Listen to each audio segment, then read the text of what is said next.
whenever I introduce myself to people, I would say, "Hey, are you asleep? Porque yo soy dream." My puns are pretty bad. I guess I have a lot of work to mountain. What? I mean, dude.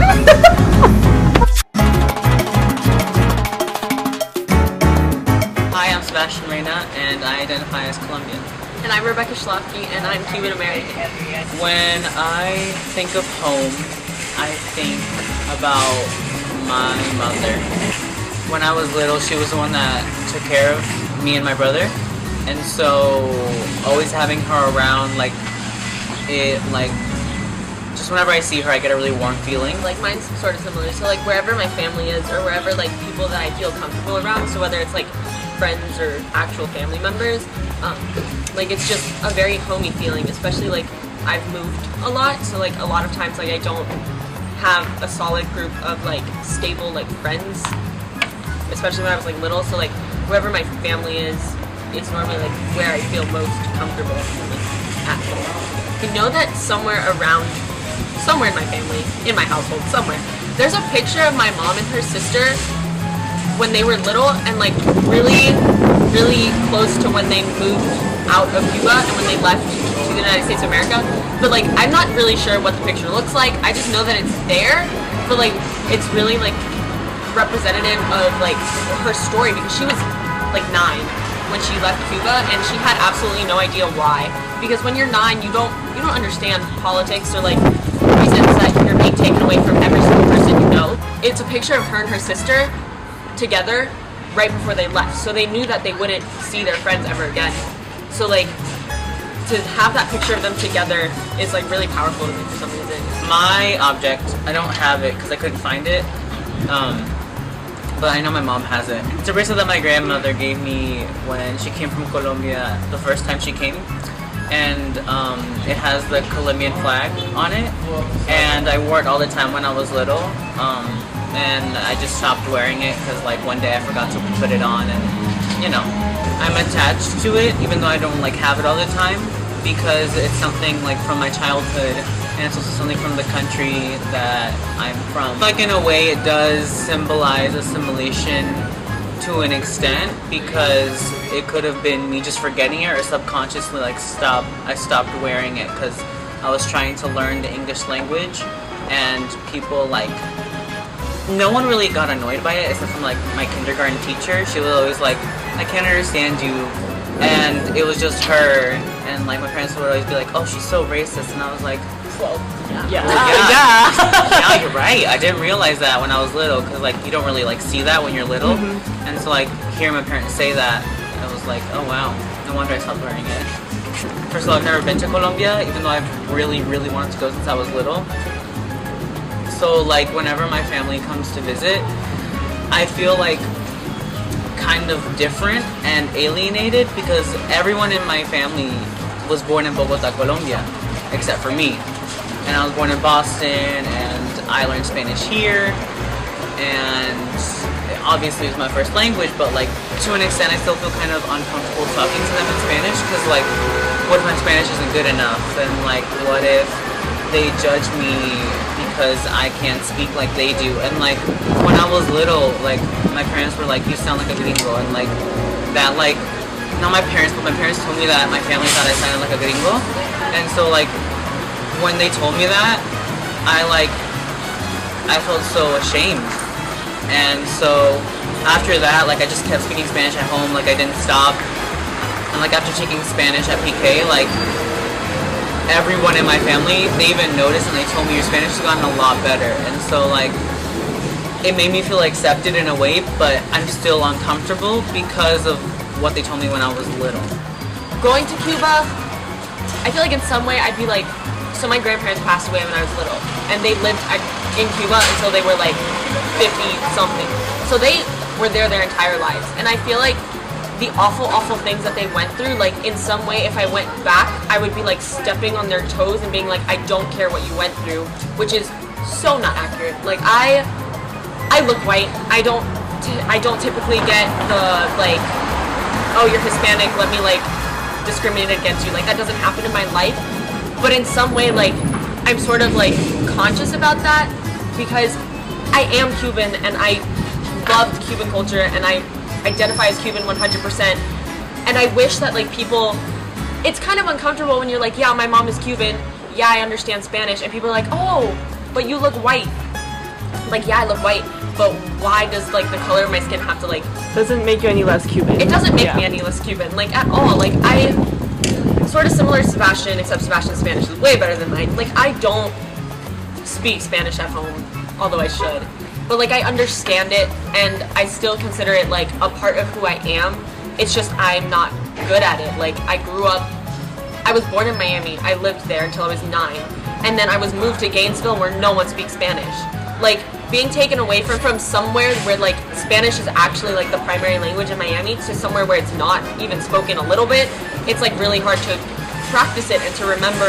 And especially since like my dad is American and 2 of my sisters don't speak Spanish because they're kind of ashamed of it and they don't want to. Like it's really, really hard to keep it up at home. So it's really hard to like keep it in your mind and to like keep using it and like being comfortable using it.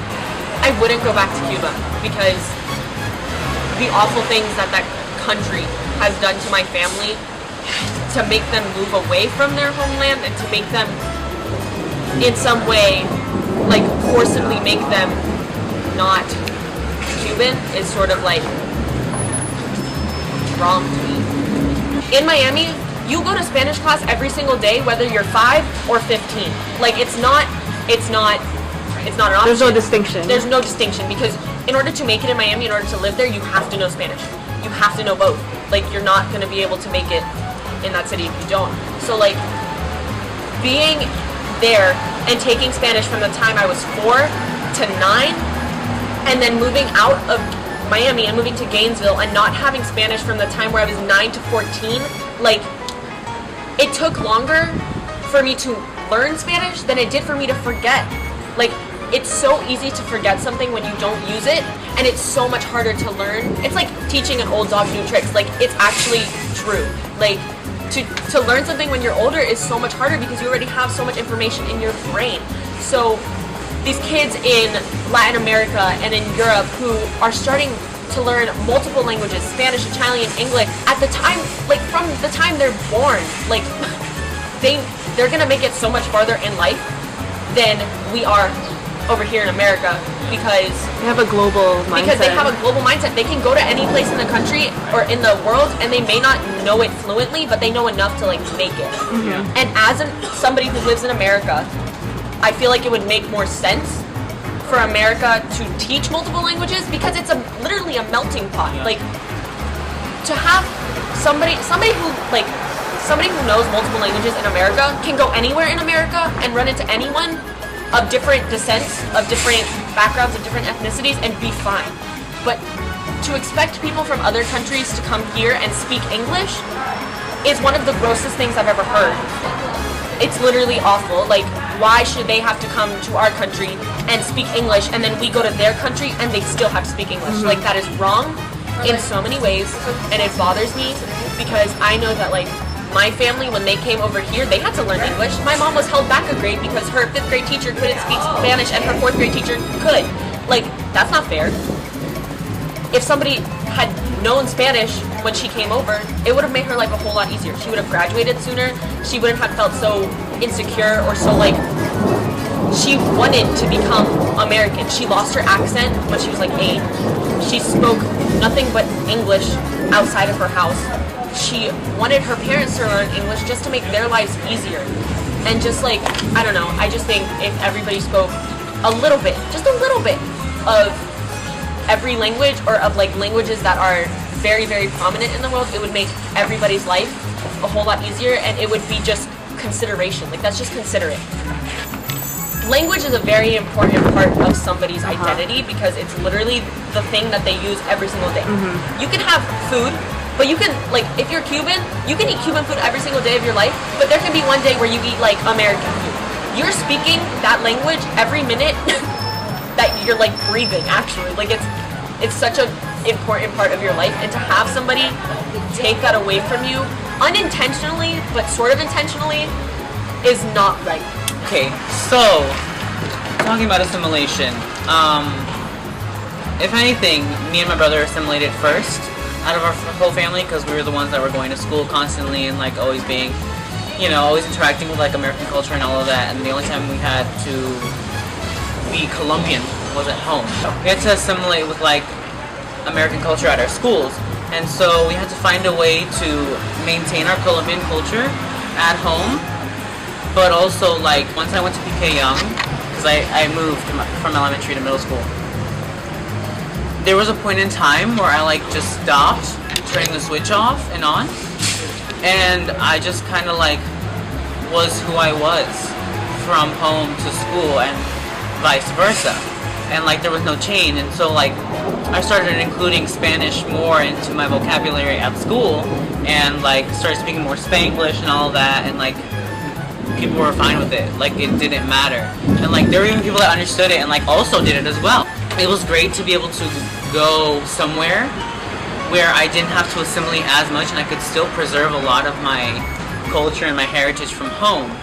But recently my parents have started working at a dealership, and they have a cafe there, and all they ever do is speak English there. And so now when they come home, they start speaking to me in English, and like I don't really have a problem with that, but it annoys me to an extent because when I was smaller, they would only speak to me in Spanish, and they only expected me to speak in Spanish. Like they would be like, I don't understand you, like no te entiendo si no me hablas en español. So both my parents were starting to speak English at home. They weren't trying to, they were speaking English at home. Mostly my dad. My mom made the switch really well. Like she like kept speaking Spanish at home, but my dad started speaking English more and more. Cause like he's a very sociable person, and so like he like he like jokes around a lot, but like he transfers that back home. And so like I can't be like no te entiendo si no me hablas español because I can't like be disrespectful to my parents. And so whenever he like starts speaking English to me, I'll be like, "Pa, ¿me estás hablando en inglés?" And so like he'll like repeat it back in Spanish. So like it's weird that now I'm the one noticing assimilation in my household, and it's not happening in me. It's happening in my parents, which I never thought was gonna happen. And that's like crazy because like my parents were the ones that came here not knowing any English. They weren't planning on not preserving our Spanish because obviously they taught us Spanish when we were little. That's just like mind-blowing. Like I never thought that would ever happen to my parents, like in our family. I never knew my mom when she didn't speak English. I never knew that. She's always, like whenever I've been around, she's always known English and Spanish. And she's always been as comfortable speaking English as she has been speaking Spanish. My mom is really, really good at like being bilingual. Like she's very good at it. So I've sort of like noticed that like her assimilation happened long before I was a glimpse in anyone's eyeball. She doesn't speak to me in Spanish because one, I've sort of like made it very clear that I'm more comfortable speaking English, and I regret that now. But I've noticed that she assimilates a lot because she married an American, and that's not her fault. Like she fell in love with my dad, that's what happened. But because we live in America, and because my sisters and I all are more comfortable speaking English than we are speaking Spanish, I realized that like everything besides the language has sort of stayed Cuban, but like the mannerisms and like the way we act are very, very Americanized.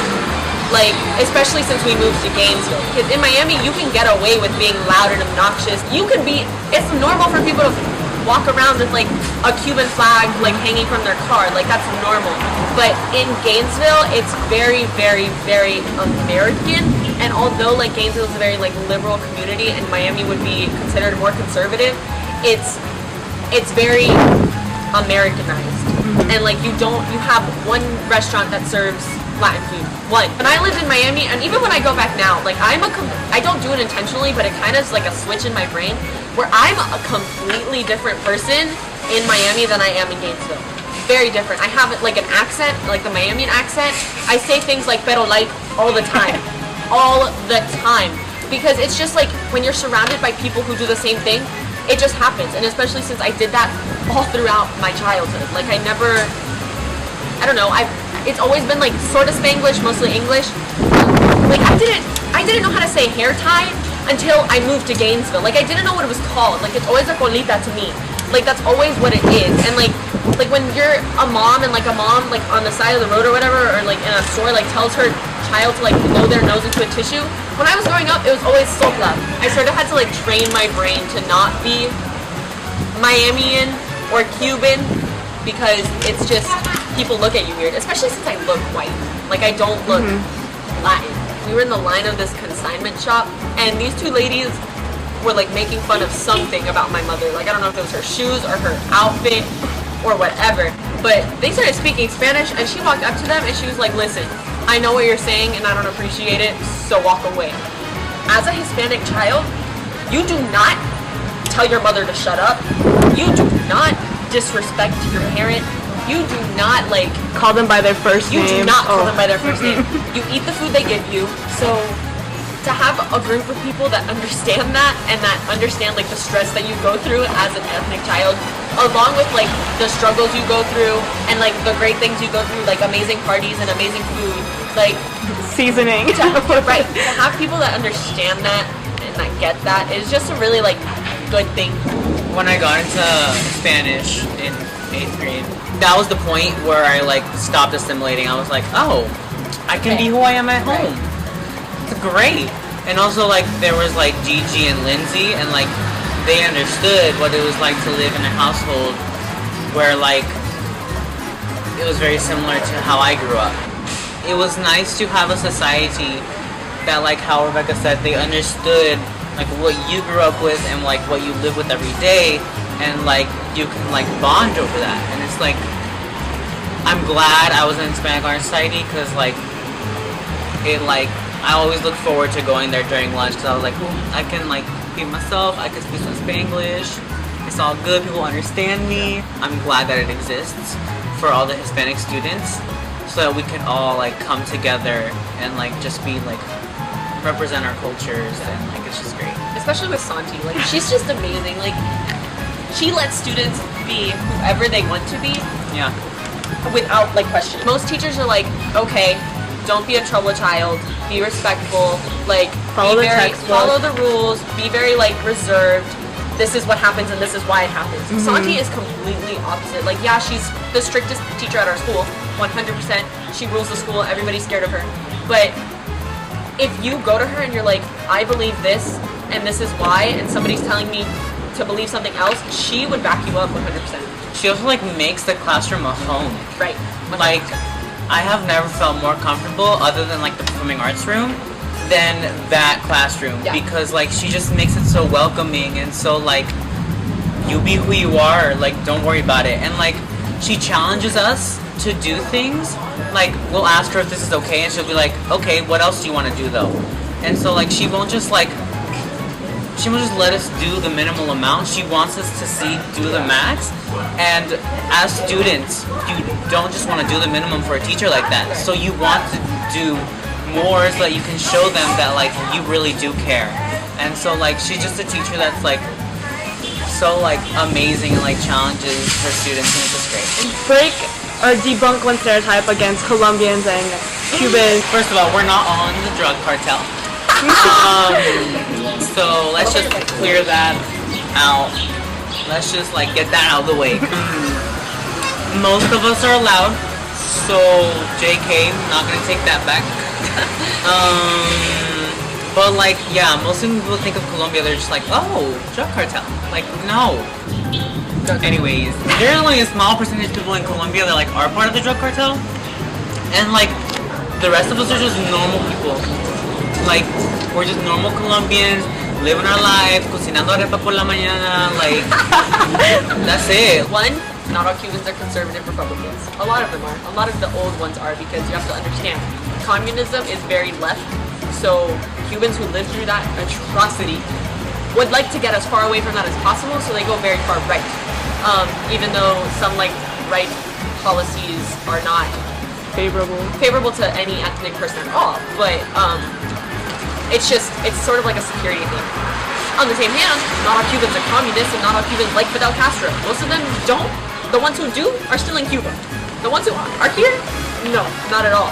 Like, I can't tell you how many people have asked me like, oh, were you sad when Fidel died? No, I was jumping up and down in the streets. Like, do you know the gross things he did to my family? No, thank you. Like, the things that my family endured in Cuba are very bad and like worse than you could probably imagine. So to come up to somebody and ask them if they're related to Fidel Castro, which is like the weirdest question I've ever gotten, if you're happy that Fidel Castro died or if you're sad that he died, it's just kind of inconsiderate to like bring it up unless they bring it up. Just as much American as I am Cuban. My dad is American, my mom is from Cuba. That's it. I consider American history my history. I consider Cuban history my history. What makes me angry is that because I don't live in Cuba, I don't learn the Cuban history part of my Cuban history. So the fact that people that are important, Jose Marti, like that dude, like he literally changed the world. Our Hispanic Honor Society is called Dos Patrias for a reason. Like, thank you, Jose, wherever you are. But like, there's no reason that I should go into a U.S. history class and expect the only thing I learned about Cuba to be the Cuban Missile Crisis. Really know about the Cuban Missile Crisis except for JFK was president, because it's more American than it is Cuban. Like, it's called the Cuban Missile Crisis, but it was a crisis for America, and it was a crisis for Cuba. But like, they make it America, like they make it about America, which is fine. Like I said, I'm just as much American as I am Cuban. I love learning American history, but the fact that I know more about one part of my life, like one part of my history, is kind of bothers me, because I should know just as much about Cuban history that I do about American history. So the fact that they don't teach it just because we live in America, especially Cuba's only 90 miles away from here, you'd think that like they would teach you more. Something. And also the fact that I live in Florida. Miami is 56% Cuban. That is more than half. More than half. And I hate that, like, when people, it bothers me that when people think of Cubans, all they think about is Miami, because, like, Miami's not the only place in the United States of America where Cubans live. Like, hello. It really shouldn't just be about America all the time, because America is made up of so many different cultures and ethnicities. And we keep, like, saying that, but, like, that's kind of, like, the whole point here. Like, that's what America, it bothers me when people are like, well, this is not what our, like, founding fathers were looking out to do. Like, they were trying to, like, make America America. I'm sorry, they were not American. Like, a lot of them were not from here. And this whole, like, American thing, like, nobody in America is actually American unless you're Native American. Like, there shouldn't be the separation. Like, include us. We're people. America's not just a bunch of white people. There are a lot of populations that are more than white. And, like, eventually we will become more, like, the minority will become the majority. Like, it's already happening. It's not, like, Cubans and Colombians, like, those titles have, like, one, people go automatically to, like, oh, Miami, or, like, oh, arepas. Like, that's not, or drug cartels. Like, that's not correct. Like, there should be more to the story. Like, we're not just about delicious food and loud music. And, like, don't get me wrong, American history, sure, I guess it's important to an extent. Like, I just got really mad. It's important. But, like, having that as a requirement to graduate, like, give a person more options. Because if you're studying something that's not about you, why would you want to exceed in it? Like, obviously you want to exceed in it to graduate well, like, with good notes and everything. But, like, if it was required to take just a history class, it didn't have to be American history. And, like, more history classes were offered, like Latin American history, Asian history, like European history, like not just U.S. history. Like, people, you would see people be happier in classes and, like, more excited to be learn, more willing to learn. And, like, also, how much can we learn? We've had this class for so many years, like since, like, what, fourth grade or third grade? We have the class like every other year. They think that we're gonna forget. Like, there's only so much you can learn. Like, America, I know what the Declaration of Independence is. I'm done. Like, I don't need to be refreshed of what the Declaration of Independence is. I get it. And also, like, if you required someone to, like, take 2 history classes, one that, like, they would like to take, but also one that's different from their culture, then you'd be able to have people learn more and have a broader, like, global awareness. You would have more global awareness on, like, everything. I have friends that know that I'm Cuban, yet didn't know that Fidel Castro was the dictator of Cuba. like, I'm not offended because it's not their fault. The fact that Fidel Castro is such a giant figure in history, or like Che. Like, there's this kid in my Spanish class who has a picture of Che, like a sticker of Che on his laptop. I'm sure he doesn't know what that means. I'm sure he just thought it's like a colorful sticker. I'm sure he just thought it was like colorful and cool. But like, that's actually an offensive sticker to have on your laptop. Nobody knows because nobody's taught. Like, the one time I've learned about Cuban history was when, in our world history class, we watched a movie called Che. Like, that's the only thing I've ever like actually learned in a class other than Spanish about my Cuban history. Right. One thing I'd like to change, even though it's almost impossible to change people's perspectives, I would like to see people be less afraid of other people that aren't like them. Like, give us a chance to show you who we actually are. Like, don't put us in a group and just leave us there and like come in with that mindset getting to know us. Because like, we're not going to be able to like break that until you open your mind to us actually being okay people. I would like to change like people always thinking in stereotypes. Like, that's, first of all, it's not going to get you anywhere. Like, you're not going to be able to meet new people and get to know people and have more opportunities if you keep stereotyping people and you keep going in with mindsets that aren't, I don't know, open to different things. Like, you won't get very far. Like, that's just fact. So when I was born, the first thing I ate was an arepa. I'm pretty sure. If that wasn't the first thing I ate, it was like, I don't know, arroz con pollo, o ajiaco, or sancocho, or something like that. But like, those dishes aren't just dishes from my home. They're like, they are me. Like, when I think of arepas, like, I'm like, oh, I ate that at home when I was little. Like, that's who I am. Like, I will cook you an arepa when you get to my house in the future, and I'll be like, here, enjoy. Me in a plate. This is who I am in a plate. It's more than just a dish from my country. It like connects me way more to my people. Like, I know I could like sit down with a Colombian, have an arepa, and talk about how we grew up, and like we would connect like that. Food can connect people in ways that like you wouldn't even think of. Like, languages do as well. Food can actually like do something, and it can show people who you are, because if that's what you grew up with, you can show them with food and also you as well. For me, it's really similar. So like, food is sort of like a representation of home in a way, because like, food is a giant part of my family. Like, we eat so much food, it's insane. I don't know how we all don't weigh 500,000 pounds, but it's such a big part of who we are. And like, I've eaten the same breakfast every single day of my life since I could eat solid food. Like, it's pan tostada con café con leche. Like, that's what it is. That's just what it is. And sometimes you put like croquetas in there, or empanadas. Like, that's just how it is. Or my mom makes like empanadas. They're like our favorite. We literally argue about who gets to eat like how many, because we'll eat all of them. Like, we will literally eat all of them. And it's just, food is just like such an important part. Like, everyone loves food, and Cuban food is just even better. And so like, having food that like Cuban food is just even better. But having food that like I eat in literally every single day. Like, I can't live without café con leche, and it's gotten to the point where like Cuban coffee is so caffeinated that like American coffee is water.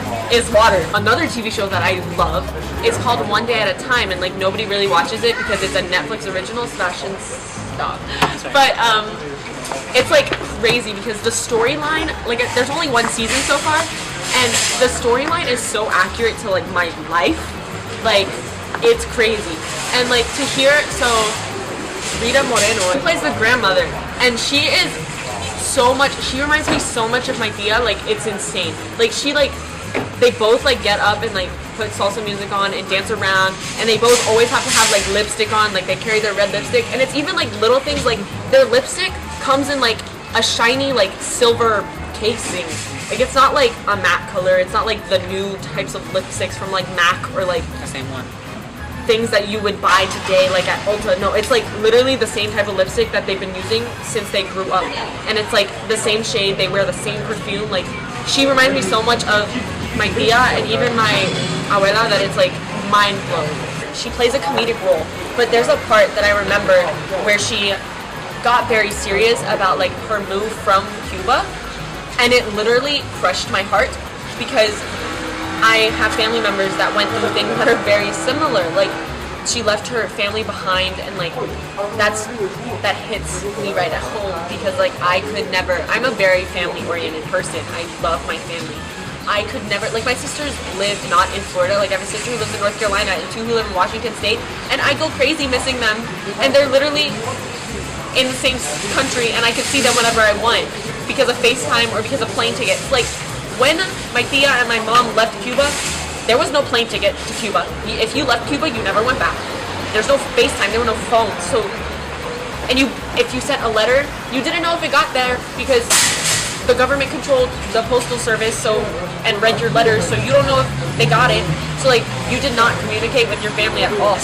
One Day at a Time is a really good show, and like even though it's about Cubans, like my family can watch it and like still relate to an extent, because like we're all immigrants from a country that we love and that we have to leave behind, and so like we can all relate to it, and just to see like Latinos represented finally in like an accurate way that's not stereotypical, like, is amazing. And like the fact that the daughter, if you haven't watched the show, here's a spoiler letting you know now, the daughter's lesbian, and like she comes out and like the family's okay with that, and like they're willing to, most of the family's okay with that, and like they're willing to change a little bit just to make her feel comfortable. Like her quinceañera, So good. her mom, her abuelita, even It's like so traditional. it's but so like, traditional. Like she wore a pantsuit, and Yeah. like her abuelita was like, "Here, wear it." Like I made some additions to it, and like the daughter cried because she was like, "It's beautiful," and like for all like Latinos that are LGBT, I'm getting emotional. To see Latinos that are LGBTQ represented, being LGBT as a Latino is hard. Because like most Latinos are Catholic, so Catholic. and so Traditional. So traditional. like people who are LGBT are shunned So shunned. extremely in the Latino community. So like seeing in a show that her family was willing to change a little bit just to make her comfortable, like It's powerful. was extraordinary. And like my brother like came out to my father and my mother, and like yeah, it hit really hard, but now my dad's perspective has changed completely. And like my mom is still a little hesitant, but like she's happy for my brother. She's gone to the point where she's happy that like he's happy being who he is, and he's happy that he married the person he loves. And so like having a show like One Day at a Time that has an LGBT Latina, It's relatable. it's just so relatable. And like shows like In the Heights, like love. Lin-Manuel Miranda is one of the most intelligent people, Genius. and like he's literally a genius. Musical Oh my god. Musical god, a genius, like Inspiration. he's like, an inspiration oh to my God. all Latinos. Like he's actually a success story that we can all be like, we could do it. He did it. But he never lost Through his his culture. work. No, he never lost his Yeah. culture. Like he still shows it all the time, like through his Yes. spoken word, Yes. through the way he just writes the music. You can tell. And he represents all of, like, not all Latinos are the same. Like, we're all so different, and he represents all of us. Yeah. Like, it's great. How does he do it? Like, In the Heights wasn't just about Puerto Ricans or Cubans. Dominicans. Like there were a lot of people. They were like in the Canal de Barrio. They have talked about flags different everywhere. flags, Exactly. Mexican flag, the Al Colombian Salvador, flag. yeah. Like it was really Cuban, inclusive. Puerto Rican, even Mexican. though like the main characters were like Dominican or like Cuban or Puerto Rican. Yeah. Like it was still extremely like inclusive, and like it's just it's easier for us Latinos to be like, okay, we are represented in a way, even though we're not fully represented. Those shows give us pride and power as Latinos. It is also good. 11 out of 10 would recommend. I know. that I'm one. watching the Heights. I think I like the Hamilton Heights. say is here's not anything good. compared to In the Sounds Heights. yeah. Let me tell you. It's Hamilton's good. Lin-Manuel Miranda. Like we were Honestly, talking it's about good. before, inclusive of all histories. Thank you. My cousin is the manager of a theater, like a musical theater in someplace in Georgia. And he's sort of like me, like he grew up, he's older, obviously, but he grew up in like very assimilated household, sort of, because he grew up in New York, and like he doesn't speak as much Spanish as like his parents did. He speaks more than I do, but like he did in the Heights at the theater, and he was so into it, and like his actors were all ethnic, and not to be exclusive to like Americans, but we like, need that. But we need that space. An American wouldn't understand as much. Like not in a mean way, but like Americans wouldn't understand what these people were going through. It's just different, yeah. It's just different. So they were all ethnic, and I remember he invited my mom to come talk to them about like her story, because it's very similar to Abuela Claudia's. To be so passionate that you would like call somebody up and be like, tell us your story so we can all understand. To see people who actually understand what they're doing, like they did in the Heights at our school. There's Hispanics at our school, and a majority of the people in it were ethnic. We're Latino. But like to see an entire cast, and the cast is smaller at the theater in Georgia, to see an entire cast of people who understand and who go through like the struggle every day, it was good. And they were all extremely talented. So. Yeah. If I had not been born in Boston and had been born in Bogota, Colombia, I feel like I'd be extremely different. Because who I am, although I'm not completely assimilated into American culture, it has made me who I am to an extent. I feel like in Bogota, I would be a lot more machista. I'd be a lot more of that, like, that Latino man that is stereotyped a lot. I wouldn't be this, like, outgoing, like, feminine boy or man that you know. Basically, you are the man of the house, and whatever you say goes. The woman has to do what you say, and she has the man is superior, and everyone else has to go along with it, even the children. And they raise the kids to do that as well, and treat women like they're delicate human beings, and that they can't do anything for themselves. And my grandpa on my mom's side, he never wanted to play with my mom's sister and her because he thought they were too delicate. But with my uncle, which is their brother, the youngest, he would like play around with him, and like the connection was like a lot deeper and stronger because he was a man. And so like I feel like even though Colombia is like, you know, getting a little bit more modern now, I feel like I would still be very different. I'd be a lot more machista and wouldn't see women as I do right now. And I don't think I'd treat women the same either. And I think, I don't know, I feel like I'd just be in a very different place, because also like my parents didn't make a lot of money either. And so like the socioeconomic status would have been different, and like school is extremely different over there as well. And so I don't know, I feel like I'd be a completely different person. I would also be quite different. I'm a very, very like outspoken person, and I'm very like, what's the word, like vibrant, I guess. And I feel like living in Cuba, a lot of people were fearful to be themselves, just because of like the fact that they were constantly being told who to be and what to be. So like I've always struggled with like being secure in like my own like beliefs, because my beliefs, some of them are very different than like the beliefs I was like raised with.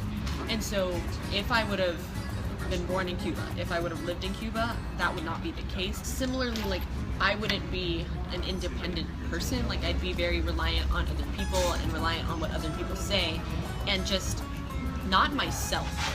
As Cuban American, which is a hyphenated identity, but I believe that it doesn't make me, like it's not 50-50, it's not 60-40, like it's not I'm not more Cuban than American and vice versa. Like I am just both put together. And it's just because I've grown up in a Cuban American household. Like there are things that I believe and there are things that I do that are very typically Cuban, and there are other things that I do that are very typically American. And it's kind of it's kind of difficult because being Cuban American, you get both sides of the story. It makes my life really, really unique, and it makes who I am really unique because I can identify as both, and I can be Cuban and I can be American, and like it just works out. So I identify as only Colombian, but I can see where you're coming from with like that. You can't deal with. You can't separate. You can't separate them because they both make you who you are, and like for anyone that has a hyphenated identity, like I feel like that couldn't be more true. And I can't really relate to that. I identify as simply Colombian. That's what I spoke when I was little. That's the food I ate when I was little. And that's the only thing I remember when I was little. And that's who I am. I'm Colombian. But anyone that does have that hyphenated identity should also feel that like both of those are equally their identity.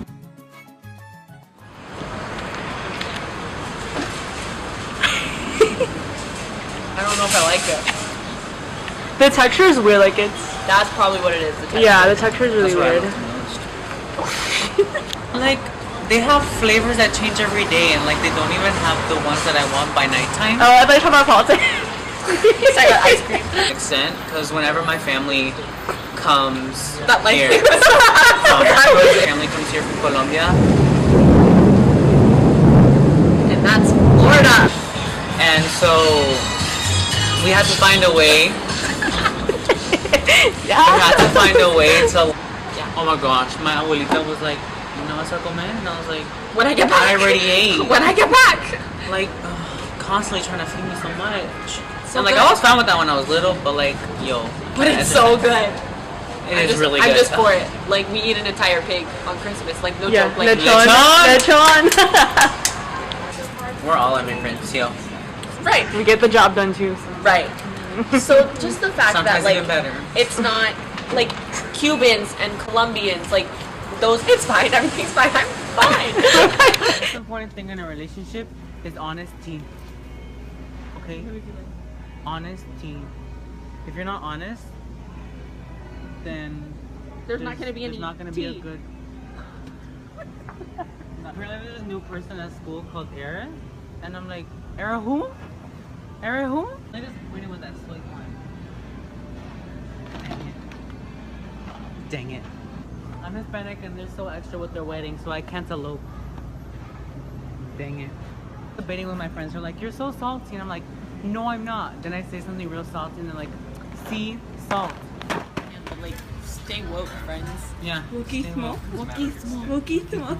Don't be sleepy. Stay woke. Be woke. Take naps, but stay woke. And Correct. be respectful. Yeah, that's a big part. But mostly Stay woke. stay woke.